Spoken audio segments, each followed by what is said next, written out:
attendees. It is Thursday evening where I am. It might be Thursday afternoon where you are. I know for Todd, it's a bit earlier where he is, but let us know where you're joining us from in the chat today. I am here in Atlanta, Georgia, which is NSHSS's headquarters. Todd, you're out on the West Coast. How are things going over there? Well, it's still sunny and bright out here. It's about 5 o'clock, and we've finally had some really good weather here in Denver. Today was almost 80 degrees. Wow, fantastic. That's it's odd for that type of weather to be happening, isn't it? Well, our springs can be pretty wild. We can have 80 degrees, we can have snow, we can have hail. April and May are always fun. Nice. All right, I see another Georgia person in the chat. Fantastic. We've got folks from all over today. There's some more California people. I'm loving it. Yeah, awesome. I hope we have one Denver. We have to have one Denver family on here. Absolutely. There's got to be. It's got to be. They get a special prize if we have anyone from Denver. They'll get a scholarship. Just kidding. Right. Sponsored by Grace. Right. Awesome. Well, okay, Denver. Yep. Awesome. South Dakota is at least in the same time zone as me. Yeah, there you go. Awesome. Well, thanks for joining us, everyone. We're just going to give it a minute here for some other folks to join us. Let us know where you're joining us from. Not really, you're joking. Okay. No one from Denver actually quite yet. Oh, darn it. But we have folks from all over the US today. We are going to go ahead and get started here after a couple of announcements. As you're looking at your screens, attendees, if you have any questions throughout the presentation, please submit them through the Q&A function. We're going to save the chat for any sort of comments or banter that you guys want to do, and then the Q&A save for your questions for Todd during his presentation, and we'll get to most of them at the end. But yes, today we're joined by Mr. Todd Rinehart. He is the president of the National Association of College Admission Counseling, also known as NACAC for abbreviation. He's also the Vice Chancellor for Enrollment at the University of Denver. In his 24th year at Denver, he's helped elevate the university's undergraduate reputation with unprecedented growth in enrollment, academic quality, and diversity. Mr. Reinhart previously worked at the University of Louisiana Lafayette and Bowling Green State University, which is where he earned his bachelor's and master's degrees in education. Mr. Reinhart is a noted speaker at local, regional, and national conferences, covering key issues related to enrollment management, college admission, and ethical practices. He currently serves, as I said, as the president for NACAC and will serve on that board through 2022. In 2017, Mr. Reinhart completed a two-year term as chair of NACAC's Steering Committee on Admission Practices, a committee that wrote a new code of ethics for admission professionals, aligning emerging practices with the values and principles of the association. Prior to that, he chaired the National Admission Practices Committee, where his team monitored and enforced compliance with NACAC's code of ethics. Mr. Reinhart is married to Melissa Kutcher-Reinhart, head coach of the nationally ranked DU women's gymnastics team. They live southeast of campus and have 2 children, Will and Ella. Thank you so much for being here this evening, Todd. I will pass it over to you for this fantastic presentation. That's great. I just realized my headshot photo that I provided is the same tie that I'm wearing today. So apparently I need to get a new tie. I'm going to go ahead and share my presentation. Good evening, everyone. I'm Todd Rinehart from DU, and as Grace mentioned, also representing NACAC. So let me share my screen and we'll get this going.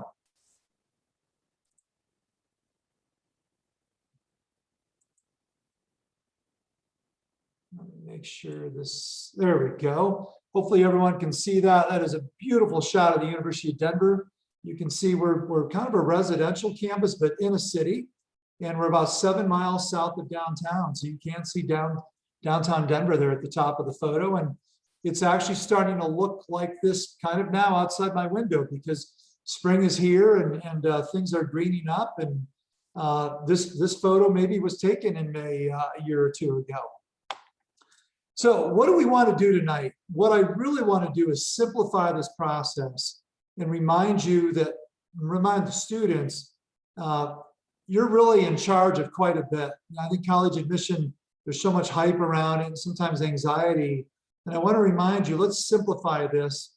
And for the parents out there, you could remind your students, if you're doing a business transaction and you're in charge of 2 of the 3 things, so 2/3 of the process, that's a deal you're probably going to sign up for every time. And students, that's what I'm here to tell you about the college admission process. First of all, you decide where to apply. So say the ball starts in your court, and then you pass that ball to the colleges. The second step is we review your materials and we make admission decisions. And then that third step, we pass the ball back to you and you get to decide where to enroll. One of the things I'm going to remind you, you really control quite a bit though in that second step too. You control what classes you take, you control how much effort and time you put into your classes and the effort for your grades. So even some of that second step, you're kind of in charge of a lot of that too. So let's jump in right away and talk about that first step. I'm going to give you some guidance and advice on how to even begin to know where to apply. There's all these schools. How do you narrow down and start to figure things out? So first of all, I want to kind of go back to some of my original comments. I did a program in a high school a couple of years ago, and we did this. We were together back when we used to be able to do those things. But we took a survey right there in the auditorium, and you know how these word cloud works. The most words that get put in frequently are the largest. So unfortunately, in the audience that night, most of the high school students were using the word stress and overwhelming and money. Those are words that don't sound very fun to me, don't sound very enjoyable. And the college admission process actually is really enjoyable. It should be fun. It should not be stressful. You should not be losing sleep or ruining your senior years of high school. So if I accomplish anything tonight, I want 1, to know that you're in control of most of this process, and 2, you really should not be stressed or overwhelmed. Now let's try to simplify this and make it far more enjoyable than maybe what you think it will be. First of all, ignore the hype. There's probably not a day that goes by that one of the national news organizations isn't talking about, it's really hard to get in, the acceptance rates are really low, and if you're lucky enough to get in, good luck affording it because it's too expensive. And I'm going to show you some data that really the acceptance rates aren't that low, and that you're going to be able to get into most schools. Certainly there's that 1 or 2% that are very, very competitive. And most schools, because of financial aid and merit scholarships, we're going to make this far more affordable than maybe what you realize. So if you really want to start in the beginning, this part I understand could be overwhelming. There's over 4,000 colleges and universities. So there's a lot to choose from. What I'm going to tell you right now, though, is just take your time, enjoy the process, use your imagination, right? Think big now. You've got some time to figure this out. Start doing research, start visiting campuses, go to different websites. And you can see I italicized best match. There's not a perfect match. There's no school that's perfect, right? But I think you can find schools that best match you with academics, with your personal goals and aspirations, financially, what's best for your family financially. And then we'll talk later about like how many schools you should apply, but you want to make sure that you at least apply to enough that you've got some options and you have good comparisons. The national admit rate, though, by the way, is 68%. So think about that. Nationally, when you put all of our schools together, we're accepting, just slightly more than 2/3 of our applicants. What's important to you? And I just put kind of a random top of mind list. This is certainly not an extensive list. It's just kind of some big thoughts. You need to start putting down on paper or start your own Excel spreadsheet. What are the factors that are important to you? You're going to be living on this campus, in this city, in this town for 4 years. Is it a place that you want to live? What are the different sizes of schools? Big, medium, small. These are all the things you should start to figure out. What will be best for you? What will make you happy? I'd say getting out and visiting campuses. And right now, doing some things online like we're doing tonight. A lot of the schools offer webinars and information sessions through Zoom. You can start to learn a little more, maybe meet some of their students on student panels or take a virtual tour. You're going to start to get a feel for kind of what makes you tick. I would just remind you at the bottom, though, one size does not fit all. Kind of figure out what you want, and then just know you're not going to find everything in one school. Application cycles, and we don't need to know the details of these. Mostly what I want you to know, when you're in 12th grade, kind of in summer and early fall, start to look at the schools you're interested in and find out what application plans that they offer. So most everyone has kind of early and regular. A number of schools are rolling. A smaller set of schools will also have early decision, and then an even smaller set might have what we call restrictive early action. So just quickly, early decision, that's when you've decided personally, academically, financially, you have found your school and you are going to go there. Some schools do have more competitive admission rates if you go early decision, because what you're telling them, if they admit you, you're going to commit to going to school there. But you want to be really careful doing that, because you want to make sure you've visited and you've done some comparisons on the front end to make sure that when you are admitted, you really are ready to commit. Early action is probably what most students do. Those are deadlines usually November 1st, 15th, maybe December 1st, where you would apply early. You get an admission decision earlier, but you're not committed. You have at most of those schools until May 1st to make your decision, to let them know. So early action is kind of a little safer because you have a little more time to compare and contrast your offers and to visit more schools. Restrictive early action is not, it's not binding. You're not committed to go there, but they're asking that if you apply to them early, you don't apply early to any other schools. Regular decision is kind of just what it means. It's kind of the regular deadline. Those are usually January 1st, January 15th, maybe February 1st or February 15th. They're a little bit kind of early winter. And then you usually get decisions in late February, early March, late March, April 1st, probably at the latest. And then rolling, a lot of schools have that, where anytime you apply, usually within 3 weeks maybe, they'll give you a decision. And some of those schools will allow you to start applying and even start giving decisions as early as August or September. Financial aid, even though this is about admission mostly tonight, I want to remind you, don't just apply for admission. Most of you should also be applying for financial aid. Most schools are going to require the FAFSA, that's the federal form. That's available on October 1st. Parents, if you've had other students go through this before who are maybe older, that used to be available in January. So a couple of years ago, they backed that up and it's now available in the fall. What's nice about this is you can apply for admission and financial aid at the same time. So if you want it to be a simultaneous process, a lot of schools will admit you, and then maybe at the same time, or maybe just 2 or 3 weeks later, will also give you your financial aid package. Where in the old days, you would apply, maybe get admitted in the winter, but you wouldn't receive your financial aid until March or sometimes even April. So this is a much better timeline.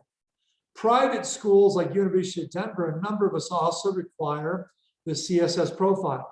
That's just a second application. It gives us a better sense of really a family's ability to pay for college and gives us a better opportunity to more accurately provide our financial aid. The main thing I would tell you for all the schools you're looking at, for both admission and aid, on their websites, make sure you're paying attention to their deadlines.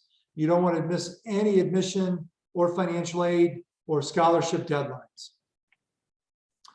Ranking. So again, when you're trying to figure out, you've got all these schools, but how do I narrow it down? All these guides and rankings can actually be helpful. They're not a bad place to start, but I don't want you to overrate it though either. Rankings are exactly that, but you can't quantify or rank really what your educational experience will be like, what your personal experience will be like. It's a good baseline, maybe a good place to start, but reputation and rankings doesn't mean that it's a good fit for you. You've got to really sift through all of that noise, if you will, and kind of figure out what's the best school for you. A school that's ranked very low does not mean that it's a bad school. And it doesn't mean that they don't have valuable education or valuable facilities. They actually could be very, very good. Rankings are based on a lot of things that really have nothing to do with your day-to-day experience as an undergrad student. name brand schools. And, I bet if we were together and I could ask, I'm sure all of you would quickly know, hey, that's Harvard, that's Notre Dame, that's Michigan. But I bet if I asked you some follow-up questions, you wouldn't be able to really tell me a lot about those schools, even though you easily recognize them, and they're certainly schools we know. And by the way, all three of these are great, great schools.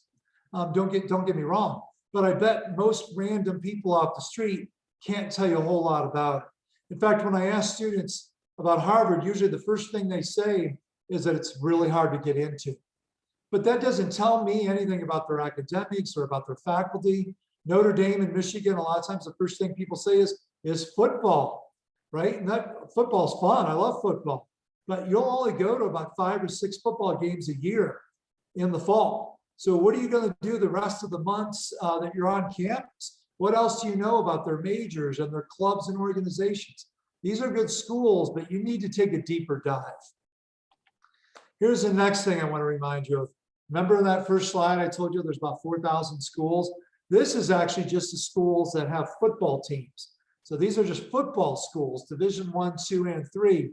My point is, I bet if I focused in on a few of these logos, you would not be able to tell me the names of a lot of those schools.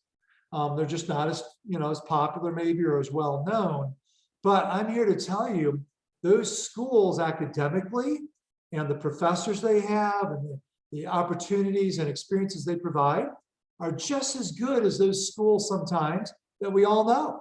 And this is where you've got to challenge yourself to take a deeper dive, do a little more research, do some visits, get on their websites and find out, because most of us probably won't be fortunate enough to get into Harvard. So find your own Harvard, find the other schools that also are going to really provide you a lot of amazing memories and a lot of experiences. So let's jump to that second one, how we make admission decisions. So now the ball's in our court. First of all, this is our admission committee. And while the team reads applications for a couple months, we then lock ourselves in a conference room for a week or two. And we do that about 3 times a year. What I want to remind you is we're all human. We are kind. Our office is called the admission office for a reason. We're trying to find reasons to admit people. We're not the denial office. Yes, we do need to deny some applicants. We're not really denying people, but my point is, give these schools a chance, and we're going to give you a chance. This is some pretty cool data that, again, I want to remind you, I think one of those first slides I showed you, how the media always talks about how the admission rates just keep going lower and lower and so competitive to get in. But only 17% of colleges and universities admit fewer than 50% of their applicants. So think about that. More than 80% of schools are admitting more than half of their applicants. And 30%, actually 50% of schools are admitting more than 71% of their applicants. So you're going to have a pretty good chance to get into colleges. You just have to do your homework and make sure you have some good options. The other thing I wanted to show you, this is a survey they do of people like me at all those schools across the country. They said, this was from a couple of years ago. So I do want to put a caveat that these things change. And I think we all know some things have changed quite a bit this past year. But when we really narrow it down and we ask admission directors like me, what is considerably important when your committee's in that room and you're making admission decisions, 75% of leaders said grades in all courses are considerably important. And same thing, almost 3/4 are saying grades in college prep courses are really important. Strength of your curriculum, so almost 2/3 saying, hey, strength of your curriculum is considerably important in our process. Now, about 45% at that time were saying test scores. But it'll be interesting with every school almost test optional, how will this change and look different, let's say when we're doing this survey in a couple of years. Then you actually see quite a bit of a drop off, only about 1/4 saying that the essay or your writing sample is considerably important. Certainly it's important. I don't want you to dismiss that or not take that seriously. But the bottom line is grades and curriculum are your most important thing. And as I talked about earlier, those are 2 things you control. I know you don't give yourself the grades, teachers do, but you still have a lot of control in the grades that you earn. Those other things, while they're not as considerably important, I do want to remind you, they are important. And at a lot of schools, when you're kind of down to those borderline decisions and the committee's in the room working on those last few hundred offers, a lot of the students have similar curriculums and similar grades. So while, like at Denver, we had 22,000 applications last year. So those top 5 things are certainly the biggest factors, kind of the pool overall. But when we're looking more at the borderline cases, kind of whether they're going to be admitted or denied, when they have similar grades, similar curriculum, a lot of those things listed below become maybe more important. So for those students, some of those factors below are going to take on greater weight than maybe what I'm showing here on the slide. The other thing I wanted to do, and I'm not going to dig deep into these details, I just went to a couple of websites, and I'm encouraging you to do. I'm not signaling these schools out for any particular reason. This happens to be Swarthmore, and I went to their website, on their admission website, and you can do this. I want you to go to websites and kind of find, there's usually a link that says admission standards. And in the admission standards, a lot of times they'll show you kind of average grades and test scores in their middle 50%. And I'll show you more information on that in a second. But they also a lot of times just will talk. Like, what are we looking for in a student? What types of people? And I don't think these are necessarily listed in any particular order, but I do find it interesting that intellectual curiosity and enthusiasm for learning is listed first. That probably was intentional, right? So certainly we want, but by the way, they didn't list grades. They didn't list GPA. They want to know, are you intellectually curious? Are you enthusiastic? Do you want to learn? You want to go there and learn. They want people who are excited to do those things and problem solvers. And are you generous to others? Down at the bottom, open-mindedness to other people, other perspectives. The other one I grabbed, this was from Penn. So these just both happen to be in Pennsylvania, but I thought it was interesting. They really focused on 3 things: excellence of mind. So again, that's academics, right? Impact in your space, and then kind of fit with Penn. That impact in your space, I think, is really important. I really like that. Because what they're saying is, look, we're not really going to compare you necessarily to other applicants. And we're not even going to compare you to some perceived standard that we have. What we're going to look at is impact that you've had at your high school, with your family, with your community. What have you done maybe that's memorable? What are you doing? Are you a change agent? Are you making a difference for people in your schools and in your communities? And then I bolded the one thing they had in there. We strive to understand each applicant as a potential Penn classmate, leader, roommate, and citizen. And I know we do that at Denver too. We're not just looking, are you capable academically? Will you graduate? That's certainly important. I want to know, are you going to be a great classmate? Are you going to be a really good roommate? Will people enjoy being around you? And then this is University of Denver. We actually don't put this on our website. We have other information similar to this on our website, but this is more how I train our staff. And we kind of talk about the 3 C's when they're reading applications.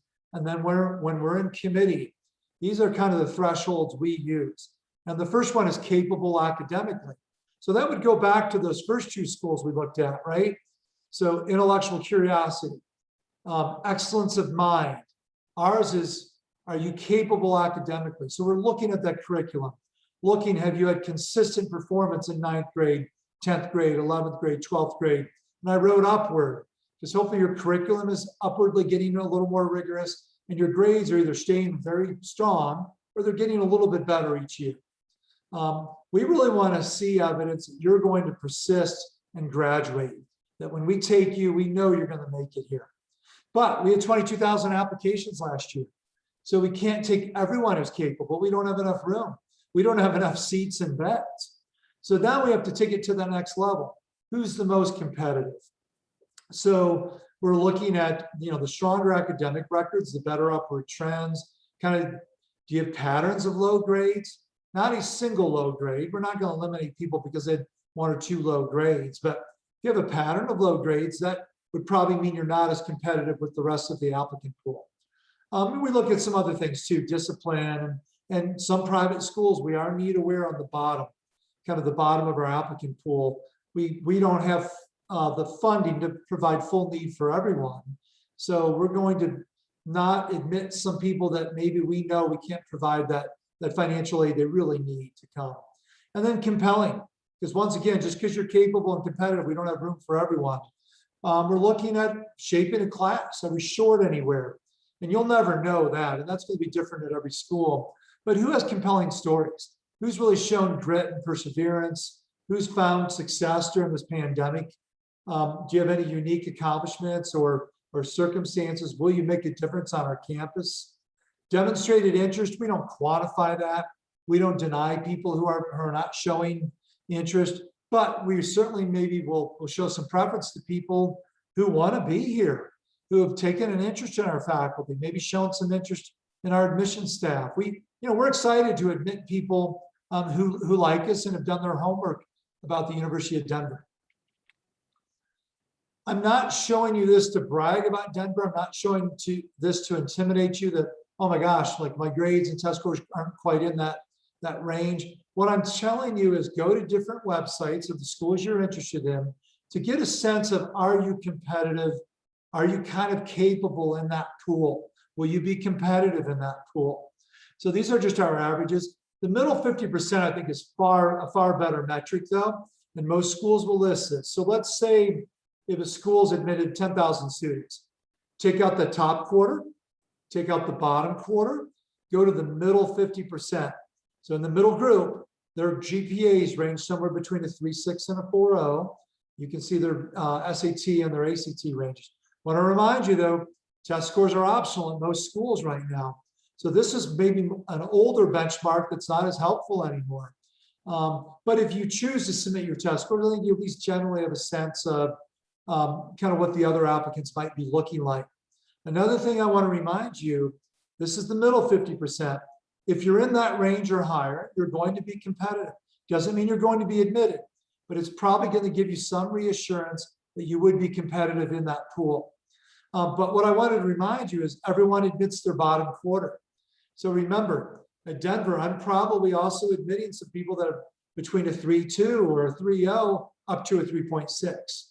And maybe a 21 up to a 27 ACT, or someone without an ACT score at all. So this is just kind of giving you some ideas as you're starting to put your applicant list together. So I'm also kind of covering that first step we talked about, but kind of gives you an idea of how we consider you capable and competitive in our own pools. I just wanted to show you, these are some students that on paper you would think, well, they'd be admitted at Denver. They're in that middle or even above the middle 50%. But we deny students too who are in that, because maybe when you peel the onion back on their GPA, well, they have a good GPA, maybe they have some lower grades on their transcript. Maybe they've had some discipline issues. So we oftentimes will deny students. I want to spend just a second on one of the bullets that I have on there. Our committee, when we're reading and we're talking in committee, we always say to each other, did someone stub their toe or do they really have a pattern? And stub the toe means you took AP calculus and you got a C. And by the way, I would get a C in AP calculus. So that's okay. I want you to take challenging classes. I want you to take some risks. It's so in life, you should take some risks. It's okay. Now, maybe there's some schools, if you got a C, that would be a deal breaker. I'm telling you, at a lot of schools though, you get 1 or 2 C's, you're going to be fine. And they're going to be thrilled that you tried to take that more challenging class. Now, if you have 3 or 4 C's and then you did it again in 10th grade, you did it again in 11th grade, still a lot of schools you'll be competitive at. You might not be competitive at a selective school like Denver, but you will still have some really good options even at those schools. But I wanted to give you a sense there are no guarantees. Even on paper with these great records, nothing's guaranteed. The other thing, though, I want to show you, these are some records you would say, well, they kind of fall below that middle 50% or even below maybe the bottom quarter.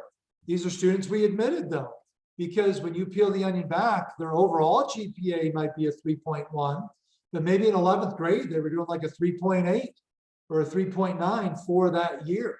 And they continued that into senior year. Maybe they had a period of low grades, but it was explained. A parent died. They got sick and they had to be in the hospital, so they missed a lot of school. Life happens. So I want you to know, don't give up. Don't think because on paper, you maybe don't look as strong as you think you need to for some of these schools. You have compelling stories. You have reasons kind of behind your grade. So that should not be a reason not to apply. I'm going to actually show you some real cases. If we were together, we would have a back and forth. I would make you the committee. I would make you vote. But I'm just going to quickly kind of go through these for you. This is a student with a 3.6 GPA. This is a couple years old. So this was a student that still submitted a test score. They had a 32 and they won anthropology. I will tell you with probably 95% of our decisions, at least at Denver, we really don't consider your major that much. One, because students change their majors 2 or 3 times. So we don't always put a lot of emphasis into the major. Did we admit or deny the student? And this is a trick question. You don't know that just by looking at these numbers, excuse me. But I'll give you the backstory. This student did fail 2 classes and then also had an incomplete in junior year. So we clearly were concerned about that. This student applied early. We deferred them to regular and said, look, we understand some things happened. You were sick. You missed 3 months of school. Thankfully, they told us that. The counselor told us that. Make sure if you have some situations like that, you're writing about it somewhere in your application. If not, we're just going to assume maybe you can't do the work, right? You failed 2 classes. What happened there? But we knew there was a legitimate reason for what happened. And they did really well the rest of junior year and very well early in senior year. So we admitted the student. And I'll show you 2 more of these. So this is a student with a 3.22. So that's a weighted GPA, a little bit below what we normally admit. They do have a pretty strong ACT score. Did we admit or deny? We admitted, but there was some talk in the committee. In 10th grade, they had 5 C's, 2 D's. They even failed the class. But we also learned some things were going on at home that year. The mom was struggling with alcohol and was in rehab. So the family was really supportive of the mother, but that was taking extra time. This student was also helping raise the younger sibling. So again, they didn't have as much time to dedicate to school. But again, they bounced back. They did really well in 11th and then outstanding in 12th grade. This is a student, their grades weren't that great. Their GPA is not that great. They had a perfect ACT score, which we're not always that impressed by. So don't put too much weight on that. I did want to show you the one computer science major. If you're in STEM, for example, you want engineering, you want computer science, we are going to look at your transcript to see if you've prepared yourself to take the math. So a first-year engineering student, for example, will take calculus their entire first year. They'll take Calc 1, 2, and 3. So I want to know, have you taken pre-calc? Have you taken calc? And I know not every high school offers that, but we want to see that you at least tried to take it. And if you did, what were your grades in those classes? This is one we denied. So even though they had a fancy ACT score, I'm here to tell you we put more weight on your curriculum and your performance in those classes. So this is not a stub the toe. They didn't get a C in AP Calc. They had 17 C's. They had 3 D's. They even failed 3 classes. So this was what I would call like an offensive pattern, kind of a trend. This is not a one-time isolated stub your toe. Also in math, they did take pre-calc and they took calculus, but they did not do well in those classes. I'm okay if you get a C one time, but if you're basically doing C, D work kind of over a 2-year period and you want engineering or computer science, that's probably not a good match. Even worse, there was no explanation. So when there's no explanation, you're leaving the committee just to guess kind of what you did or how things went.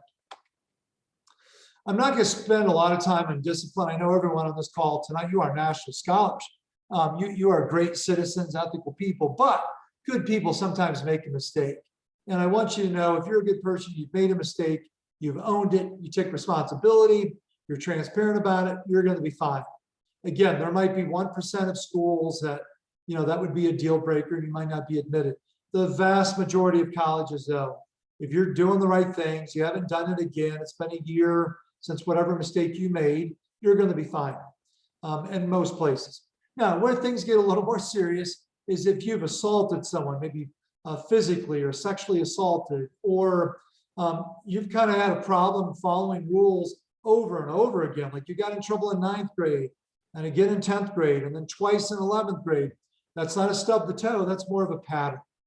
I believe in second chances though. And we always are trying to find reasons to admit. We rarely deny on discipline, but obviously for serious things we do. The one thing I always tell our staff, I believe in second chances. I believe everyone has an opportunity to go to college. The second chances just don't always have to be at University of Denver. And I think other committees follow that too. Okay, let's go to that third step. So once you've gone through and you're starting to receive your admission decisions, how do you decide where to enroll? This was one survey I found online. I think they surveyed a lot of the first year students who enrolled and said, hey, go back a few months when you were in the spring of your 12th grade and you were making this decision. What were some of the factors you looked at? So I'm not telling you that these are the factors that are going to be best for you. I'm just showing you nationally, this is what some students have used, like trying to assess the place on their academic reputation. Do graduates get good jobs? Do they have a good reputation for social activities? Do graduates have a success rate of getting into medical school or law school or any kind of other master's programs? And then also visiting campus played a big role, how much they were given in financial aid, what their bottom line cost of attendance is. Affordability is important. It should not just be kind of personal and academics. You do want to find a good match affordability wise too. So compare and contrast your offers. Make sure that you get offers from every school. Sometimes you think, well, wow, this one school looks a lot more expensive, but you maybe realize you didn't actually finish a step. So you never got your scholarship offer from that one school. Make sure you're following all the deadlines, you're submitting all the materials. And if you're not getting something, reach out to that school and find out. Also, once you get your package, if there's any unusual circumstances, and we've had a lot, this year in the pandemic, but let's say a parent maybe lost their job, or they still have their job, but they lost their income, or they didn't get some of their normal bonuses. Those are things you could demonstrate in writing by showing like a pay stub or something to the financial aid office to show them some evidence. They maybe can adjust your award and offer you a bit more.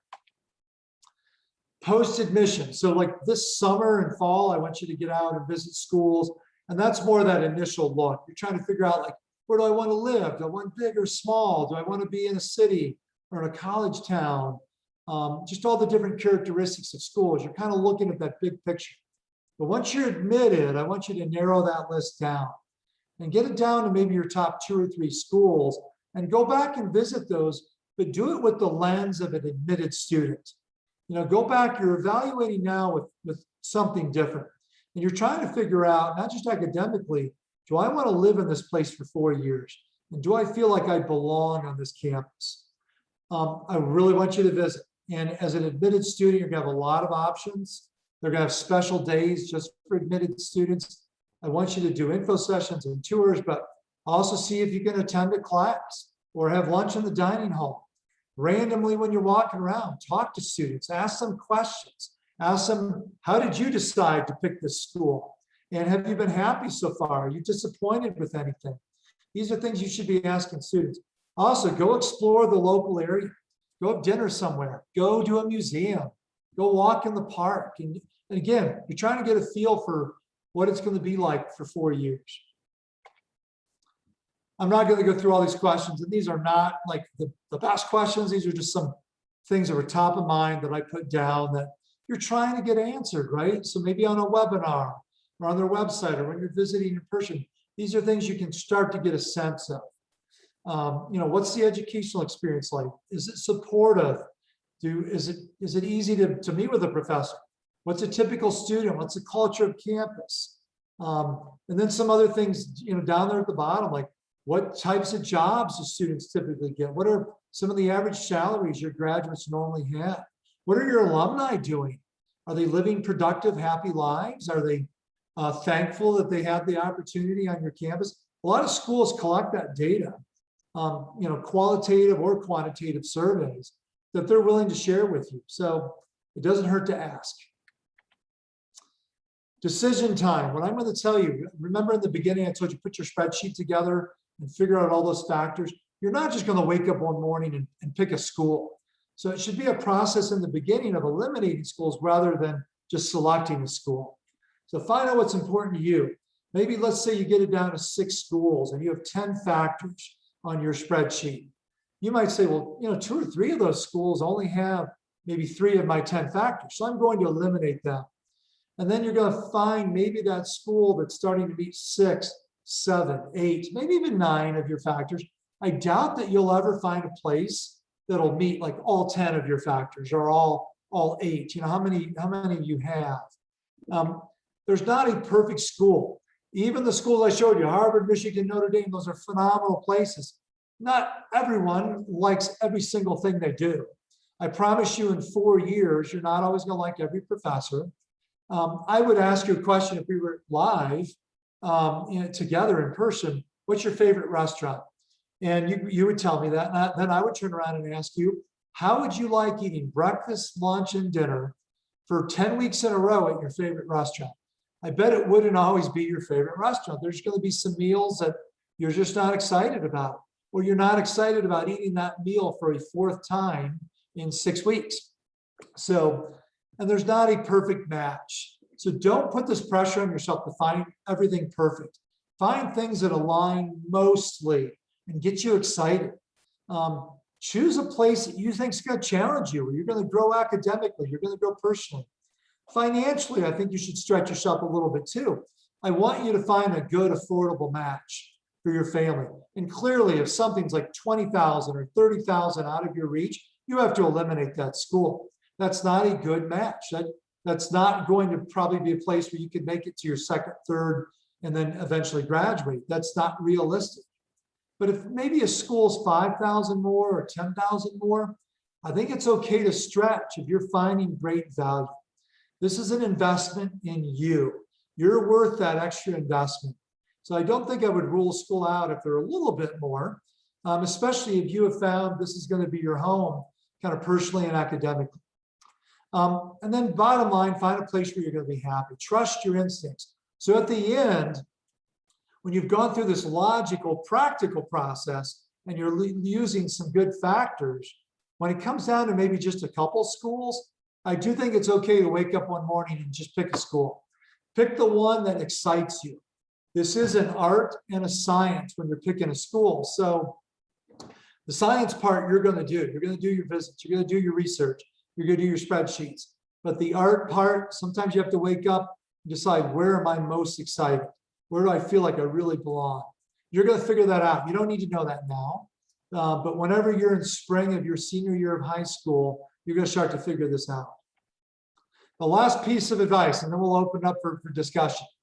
Students, get advice from your counselors, your teachers, your parents, your family, and your neighbors. They know you.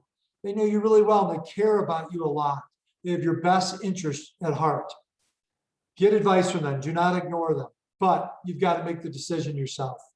You're the one living there. You're going to be the one learning there. These are the people you're going to be with for 4 years. Your parents and your friends and your siblings aren't coming to school with you. So get their advice, but you've got to make your own decision. And then parents, kind of the opposite of that, right? You need to be involved, be engaged. This is a family process. It should be families talking about this. You should be going back and forth with good questions and answers and discussions. Challenge your students to think about things that maybe they wouldn't see, that as an adult, you're going to view things maybe a little bit differently with a different lens. Those are perspectives to share.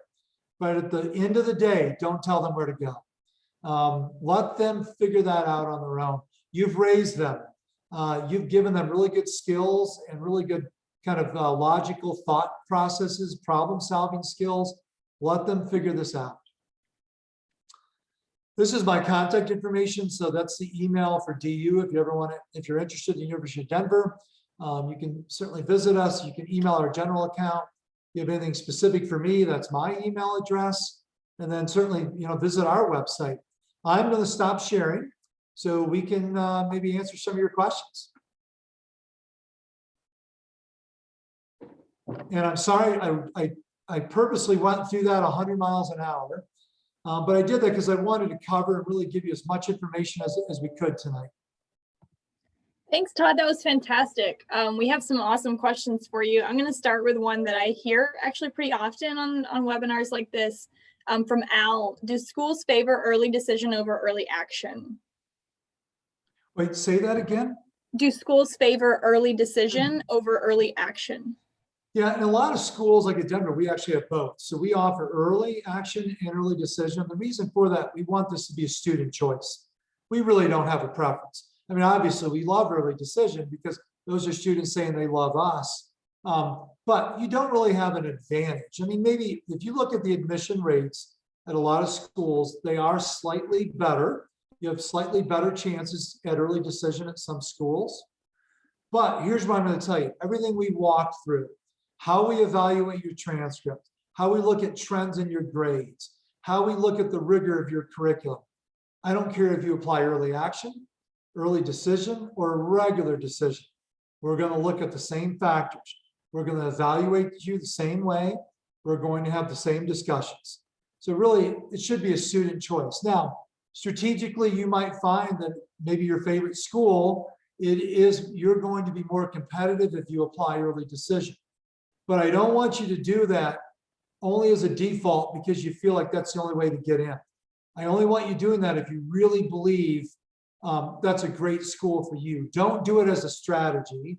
Do it as a strategy only if that's really your top school. Got it. Here's another question about high school preparation.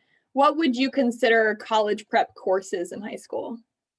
Yeah, and the basic college prep is kind of what most four-year schools are looking for, that you've taken 4 years of English, probably 4 years of math, 3 to 4 years of science, 3 to 4 years of social sciences. The college prep generally is what most of your high schools require for graduation. Now, what more selective schools also look for is, have you challenged yourself beyond just the college prep? Have you taken any honors? Have you taken advanced placement? Have you taken any IB courses if those are offered? Have you taken any college courses, maybe at the local community college? I will tell you, we don't have a preference necessarily between AP and IB or honors. They're all fine. We kind of view them equally. I also don't want you trying to take every single advanced class your school offers. You have to manage those. One of the reasons some students struggle with their grades, they've overloaded their schedule. And the other thing, I still want you to enjoy high school. So don't take these classes trying to build up this impressive resume for colleges. If your senior year is not enjoyable, that's not a good thing. And if you overload yourself, you're probably not going to be able to get good grades, right? That you might stumble and get a couple lower grades. I'd rather see you take 2 or 3 AP classes a year and not try to take 5 or 6. That's just not a good decision. Absolutely. Got to enjoy those 4 years. We have an awesome question from Victoria. How do you concretely demonstrate things like generosity, intellectual curiosity, and impact on your community? Yeah, good question, Victoria. You know how you do it? By just being yourself, by being genuine and transparent. Don't look to, just like I said with your curriculum, don't try to build up this fake curriculum to impress us. Don't build up all these activities that you don't really care about just because you think admission committees want to see it. Whatever you're naturally doing, and again, we don't have preferred clubs or activities or leadership positions. You be you. We want you to be you. And I think by being you, by just showing them what you're interested in, what you've done outside of school, what you've contributed to, that in its own way, in a really genuine way, is going to show us that you're caring, that you're genuine, that you're interested in learning, you're interested in becoming a new and different person. I think do your normal things and let them kind of speak for themselves. Nice. Here's another question I've seen a lot as we're coming out of the pandemic. Grades seem to be a major concern for admission staff. With COVID and virtual schooling, there is a significant rise in GPAs for high schoolers since last March. Do admissions take this inflation and GPAs into account, and what are the ramifications of the consequence? Yes, and I tell you what, we take a number of things into account. So let's go back to like last spring. Let's think of a year ago. The good news is most of that school year, so most of the fall and winter, were completely normal. It really was kind of that last quarter, maybe the last third of the year where things got a little wacky. Things got very wacky. And by the way, schools did a number of different things. Some students, no matter what they did, they got all A's. Some schools went completely pass fail. Some kept doing just normal grading. We also were trying to be empathetic for the other side of that, where the schools that kind of kept normal grading, some students, because the pandemic was real as far as how it was affecting their family. I mean, unfortunately, some families lost relatives to COVID, or they had people who got really sick, or maybe you even got sick yourself, and your grades weren't very good during that stretch. We're also empathetic and sympathetic to those situations too, to know that, we saw some really high grades, saw some low grades last spring. But guess what we're going to do? We're going to take that kind of with a grain of salt, and we're going to look at, okay, but what'd you do last fall and last winter? The other thing, not that they went back to completely normal during this current year, because I know a lot of this year people were remote and maybe you were only in person 2 days or not at all. Other schools were completely in person.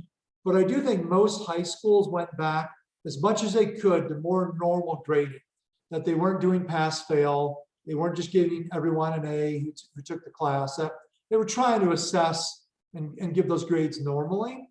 So I think admission committees, we had mostly a good body of work a year ago. And I think we got back to as much normal as we could in the current year. Nice. Switching gears here a bit, but I think this is relevant from your experience. What's your alma mater and how did you choose and get admitted to your school? Yep. Well, I'm going to tell you, I went to school a long time ago. And unlike now, where, it seems like students apply to 10, 12, 15 schools.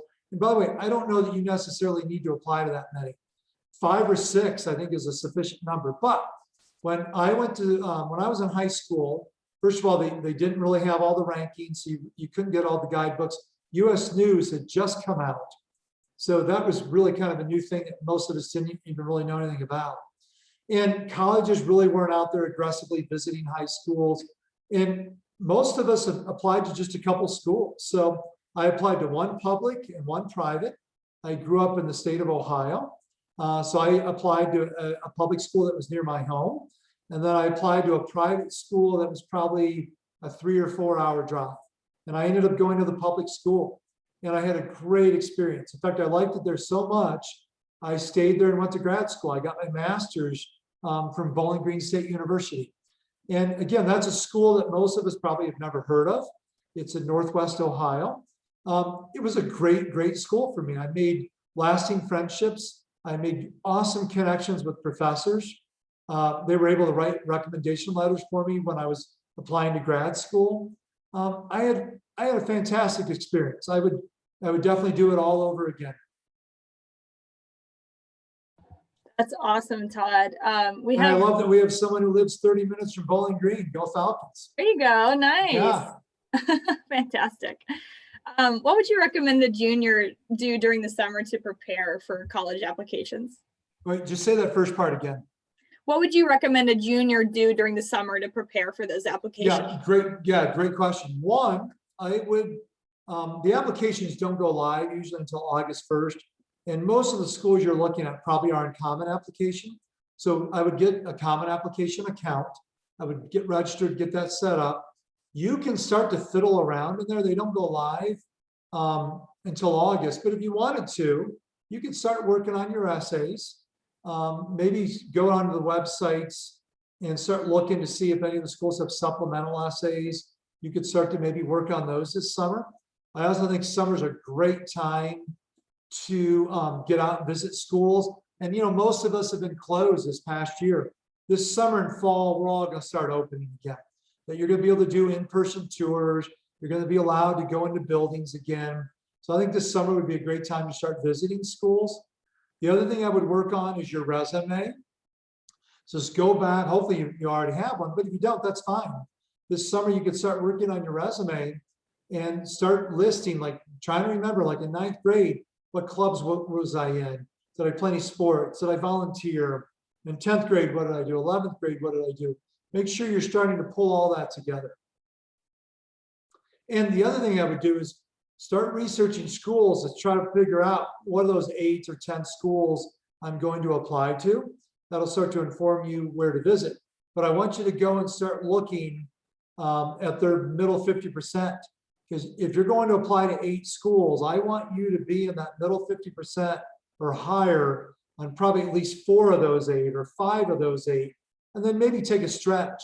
If there's 2 or 3 schools that you just really like, because personally and academically they align with some of your goals, but you look and maybe you're not quite in their middle 50%, that's fine. Still apply to those schools, but find 4 or 5 others where you're going to be more competitive.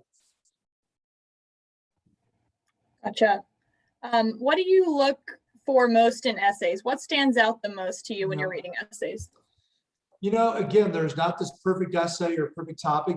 What I want, I mean, one, let's just think academically. I want you to demonstrate that you can write, you can put some thoughts together, they're organized, they make sense. It's obvious that you put some time into it. You didn't, write at the hour before the deadline. And that's why I want you to work on this summer a little bit. But you know what I really want to know? I want to know who you are. I want to know what your thoughts are and what your goals are, and just what kind of a person are you? Remember, we're trying to figure out the roommates and the classmates.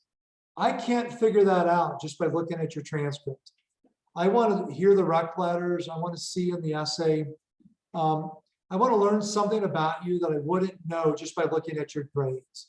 And I think the other big point for you is whatever question that college has asked, make sure you answer that question and go back and read it and make sure, if they've asked me to talk about 2 or 3 things, did I address all 3 of those things?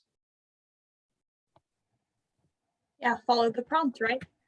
Well, Todd, unfortunately, we are at the end of our question and answer time tonight, but that was a fantastic session. I think that we answered some awesome questions, and I think that hopefully we enlightened some students tonight. So thank you so much for being here, Todd. This was a great session. Before we conclude tonight, I want to let everyone know that we are looking forward to seeing everyone in person this August at our first in-person event since 2020, since early 2020. So if you want, you can aim your phone screen here to this QR code and swipe up to register for Scholars Day DC. This event is going to feature a college and career fair with our university, corporate, and government partners. We will also have educational college and career prep workshops going on. And our keynote speaker, you actually might know him from TikTok. He's an awesome motivational speaker for youth. His name is Kyle Sheely.